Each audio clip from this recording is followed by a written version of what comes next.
It all started with a Kashara War researcher, expelled from the academia for violating a taboo. He had dedicated his life to the pursuit of knowledge. But when he found himself in the desert, it wasn't even worth a pail of water to quench his thirst.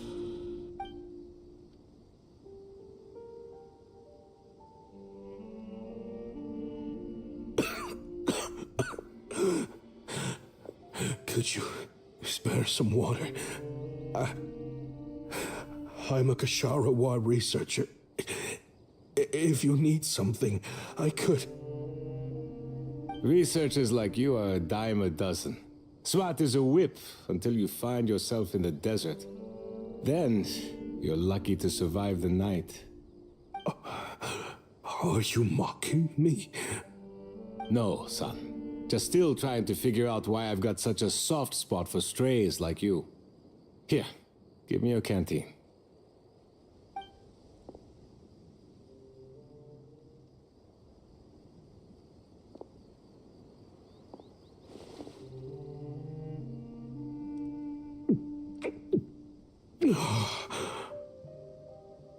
You got somewhere to go?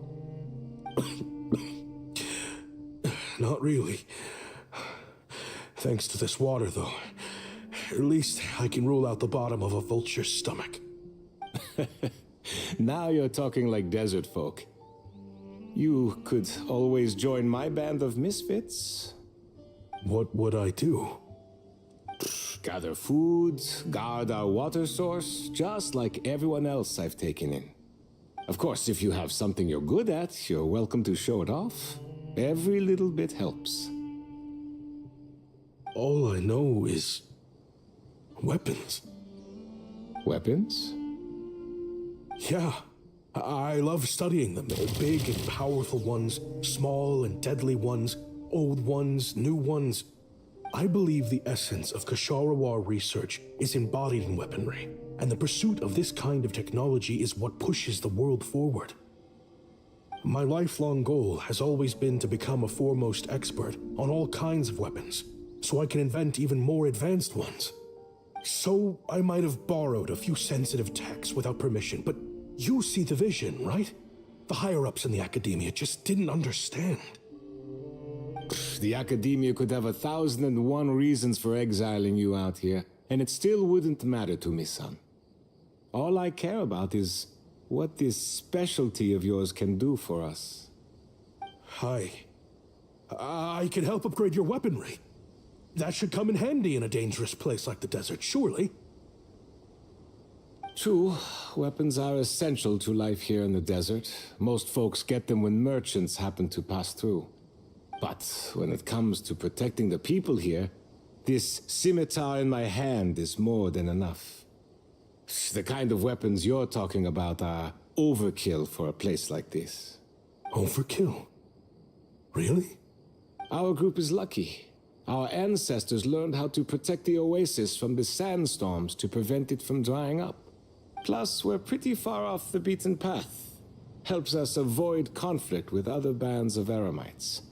All in all, we don't have to travel to find water, we don't have to fight off other desert folk. It's a real place to call home. There are plenty of ways to die in the desert, but behind a lot of them lies too much ambition. So, having somewhere to settle down is more than enough for me. I see. Guess I could do some odd jobs then. I've heard you Kashara scholars are handy with all kinds of gadgets. You could always make something for the kids. You mean, like, toys? Yes, if you wouldn't mind. It'll give them something to do. Life can get boring out here. All right, then. And just like that, a Kashara War scholar at the cutting edge of his field ended up in the desert, making toys for children. It got boring from time to time, but all in all, those days were quite pleasant. The eremites accepted me as one of their own, and all the children loved me. Looking back now, I wish I could have lived like that until the end of my days. But then, those despicable people showed up, and it changed everything. Don't rush me. These materials are in short supply. Oh, they've got a lot of nerve showing their faces back here. Send the gem? It has been a while. Well, we have a right to this oasis too. Our ancestors were part of the group that discovered it. You hated this place. After that giant sandstorm when everyone else was trying to figure out how to help, you got out of Dodge the first chance you could get. Because I knew better than to be stubborn. Stay in one place too long around here, and it might just be your grave. You abandoned this place. If we'd done the same, the oasis wouldn't even exist anymore. You gave up your right to be here a long time ago. I heard they joined another band of Eremites after leaving us, but got kicked out. I bet they're only crawling back to us now because they've got nowhere else to go. Chief, should we drive him off? I'd like to see you try. I'm warning you. You won't get rid of us that easily. Leave them be. This oasis has always been big enough to sustain more than one group of people. It's not worth spilling blood over. All that matters is keeping the people here safe. At the time, I didn't think much of it. Just Chaim Wazet being the kind-hearted man he always had been. And so, normal life continued. Much unchanged. Well, mostly. You can take the scholar out of the academia, but putting your life's work behind you is easier said than done. I often found myself flipping through my collection of blueprints and sketches.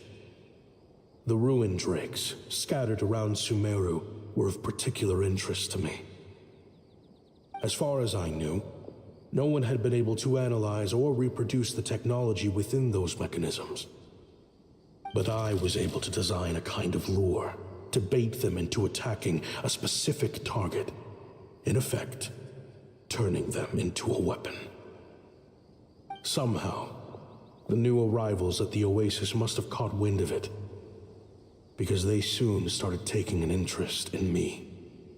Hope you don't mind me asking, but is that a weapon you're researching? I do mind, actually. It's none of your business.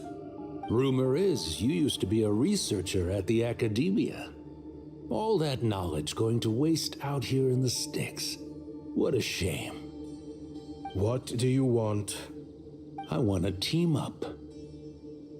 The rules and red tape that got you kicked out of the academia, they don't exist in the desert. You could take this research to the next level. As things stand, all you've got is a blueprint and a pipe dream. But what if you had access to the right funds and materials?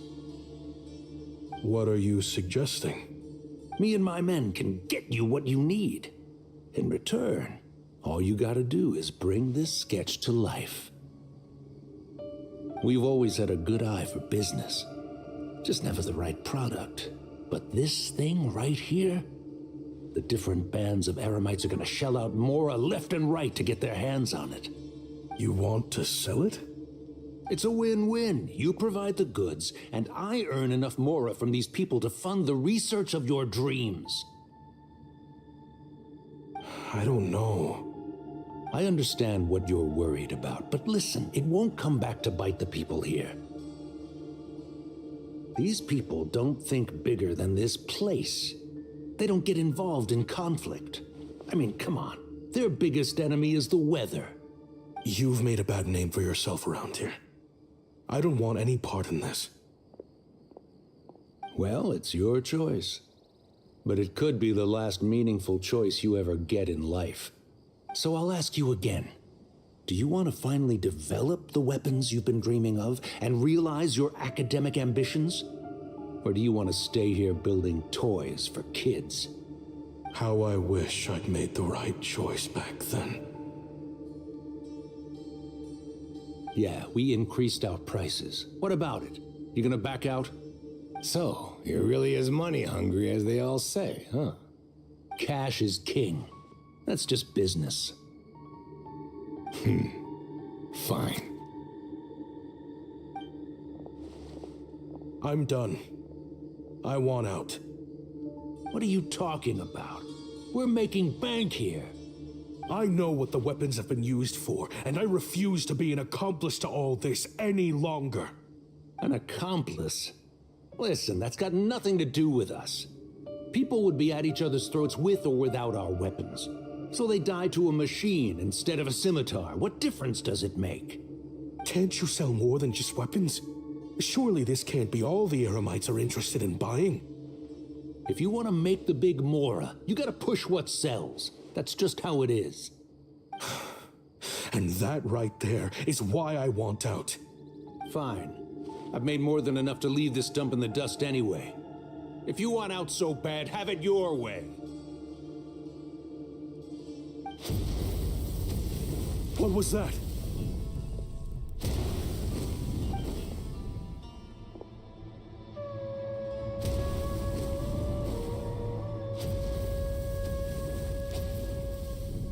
No.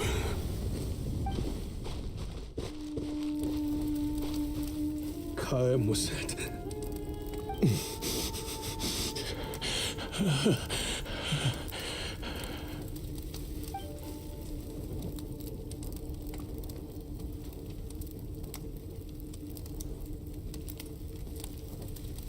How did this happen? You won't find a tribe in this desert without enemies. People have tried to steal water from this oasis in the past, but Kaem Wazet drove them off. Guess his enemies have been holding a grudge this whole time. You sold weapons to his enemies. But he took you in when you had nowhere to turn. You owe him your life. Why would you do this? It was the perfect excuse to drive up the price, that's why.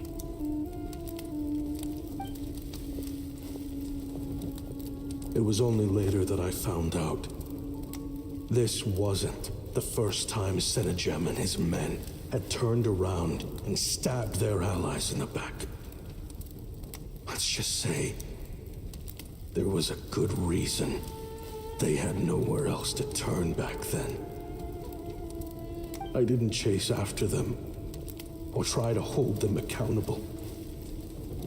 In that moment, all I could think about was saving as many people as I could in a desperate attempt to atone for my sins.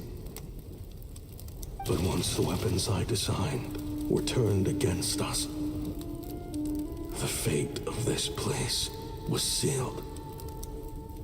Even I could do nothing to prevent it. In the end, despite all the burning tents I rushed into, I was only able to save 3 children. And now, you know the full account of my crimes.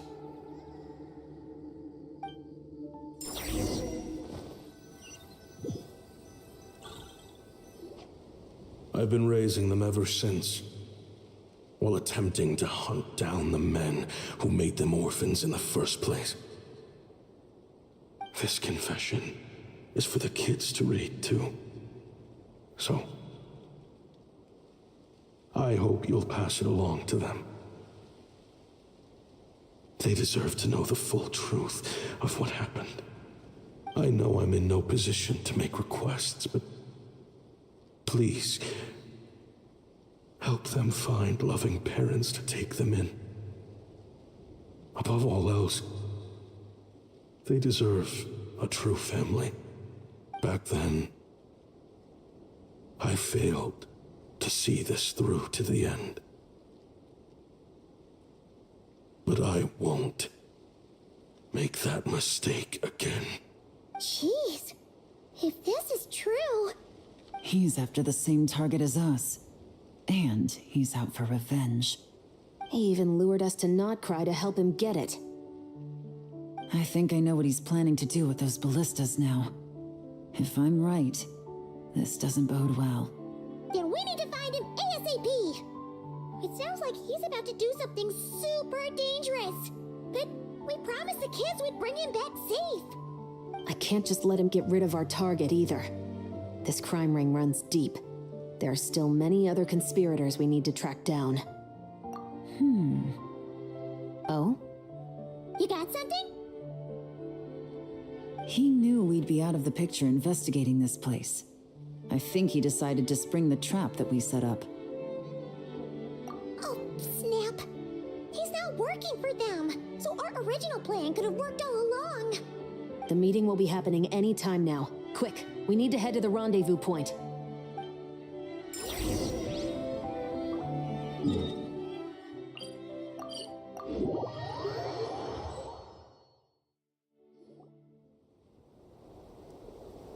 Ashvapati. It's been a while, Senegem. Over a decade at least. How did you find this place? All these years. And the signal you use for the meetup point still hasn't changed.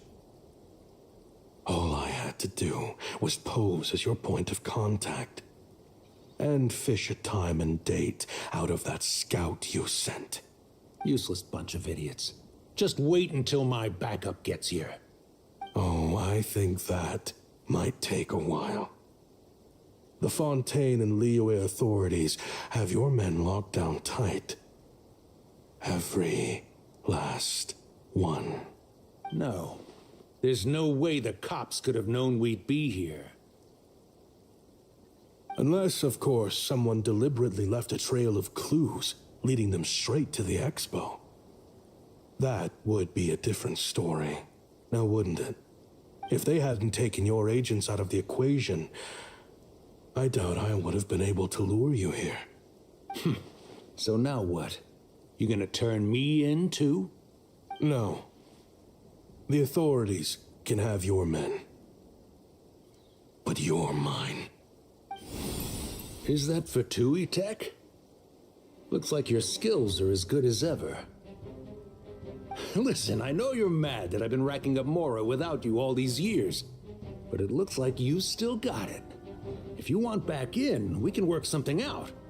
After everything that happened, what makes you think I would want back in? Because what's the alternative? You're not here for revenge, are you? After Kayem took you in, you really convinced yourself you were one of them, huh? What you should have learned is that banking on loyalty and belonging is a losing hand. Better to cash out before you're in the hole. In the desert, my people live by one rule and one rule alone. The last laugh doesn't go to the righteous. It belongs to the one who knows how to cut their losses. Just look at me. When there's Mora to be earned in the desert, I'm a desert folk. When the opportunities in Fontaine are sweeter, I'm a Fontanian. You think everyone is as much of a lowlife as you? A lowlife? There's nothing Mora can't buy, Ashvapati. That includes prestige. You're talking to a renowned Fontanian philanthropist who lives in the Vasari Passage and spends his days going from one grand banquet to the next. Nobody who counts would dare call me a lowlife. Are you done? Clearly there's no reasoning with you. Fine. Have it your way. But if you want me dead so bad, why'd you come to face me alone? That wasn't the wisest decision now, was it? Oh, don't you worry. I brought plenty of firepower with me. You could have brought a whole army for all I care. These weapons will bury every last one of you!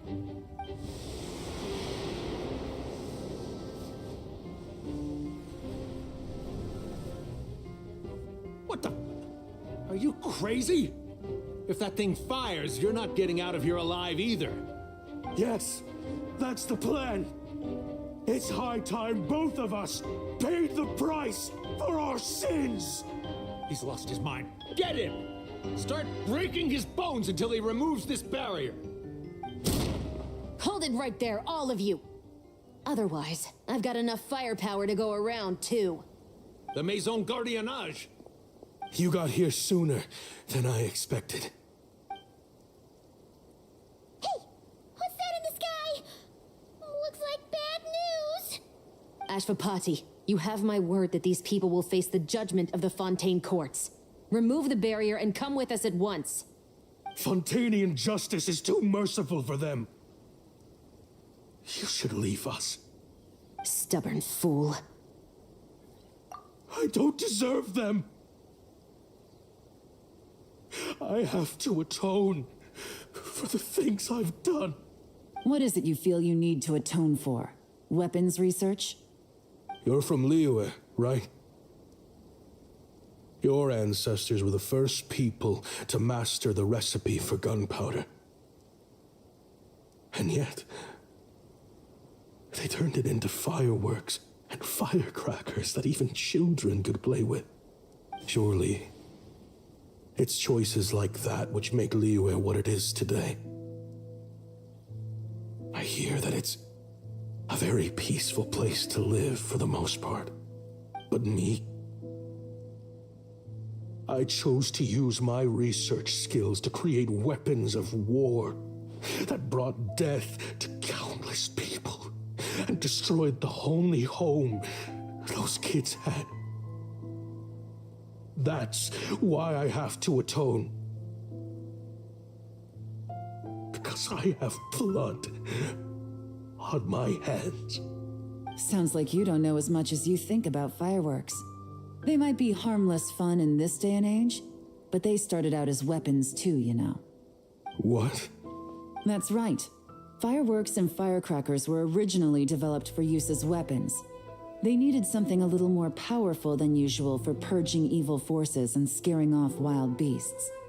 Over time, evil spirits learned to fear the sight of flames, and the beasts retreated into the mountains. That's when people started repurposing fireworks for entertainment purposes. The peace we enjoy today isn't because we chose to make toys instead of weapons. The weapons are what secured us the peace in the first place. Only then did we have the luxury of choosing to turn them into toys instead. It's people, not weapons, that commit acts of evil. And when people are as bent on destruction as the evil forces and beasts faced by our forebears, whatever tools they have at their disposal end up as weapons. Time is running out. Please. Leave while you still can. Relax. Now that we have these guys in custody, I think we can find a way of repurposing these ballistas for the children's amusement.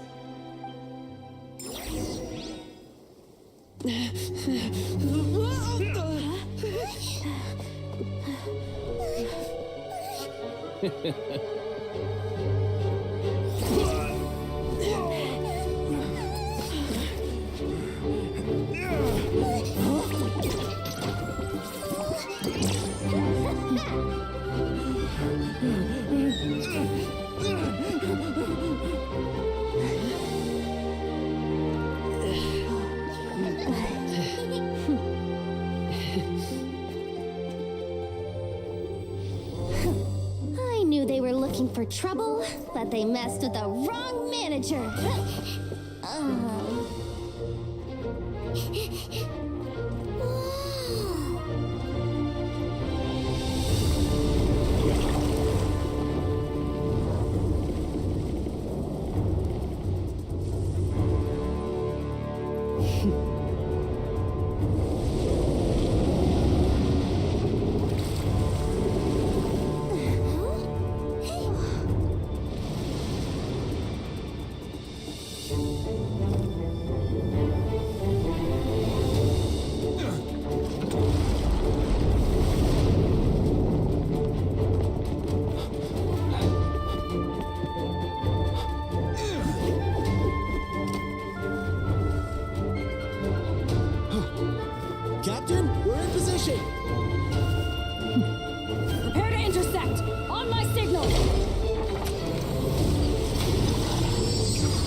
so?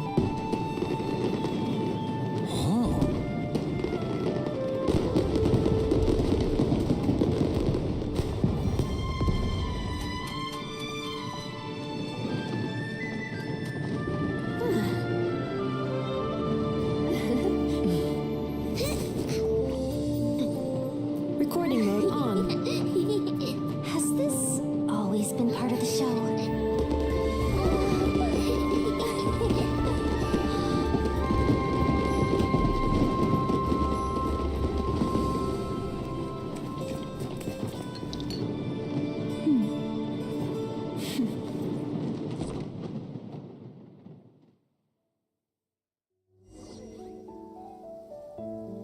No funny business.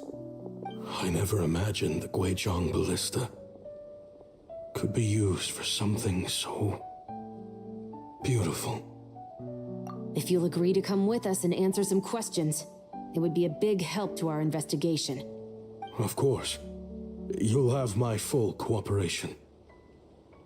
I know I'm guilty. Just not sure of the precise crime at this point. Honestly, me neither. I'm sure a case like yours would have Fontaine's top legal experts scratching their heads. As for these arms dealers, though, I can confidently say that none of them will be getting away with this. So at least you can take some solace in that. I know. There's no sentence the court can give them that will satisfy you. But at least the trial will be a public declaration of their crimes and the punishment they will receive. The victims deserve that much. Considering the alternative was them dying in obscurity to a revenge killing with no one left behind to tell the story. This looks more like real justice to me. I guess you're right.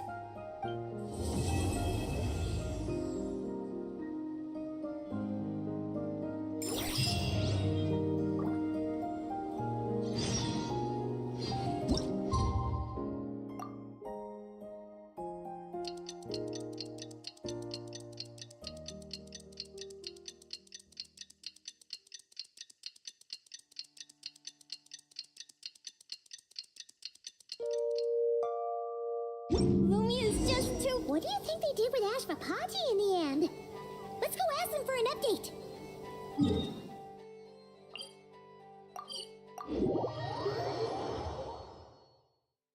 Ah, the scent of wet soil. That's the world waking up.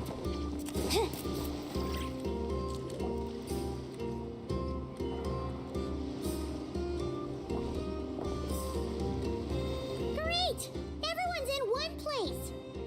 Now that we are on the other side of this incident, I suggest we put any remaining questions to rest here and now. The Voynich Guild won't be responsible for any disputes remaining after this meeting. Understood. Well, there's been no serious harm to me or any of my compatriots. And with the arms dealing operation closed down, I've achieved my strategic objective. I'm happy to let the Fontaine authorities process the culprits from here on. I appreciate your flexibility. I'll need all of them in my custody to proceed with the case files. As for you,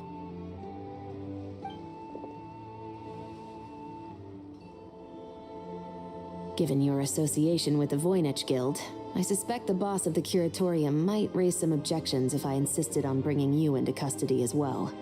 Then what do you propose, Miss Chevreuse?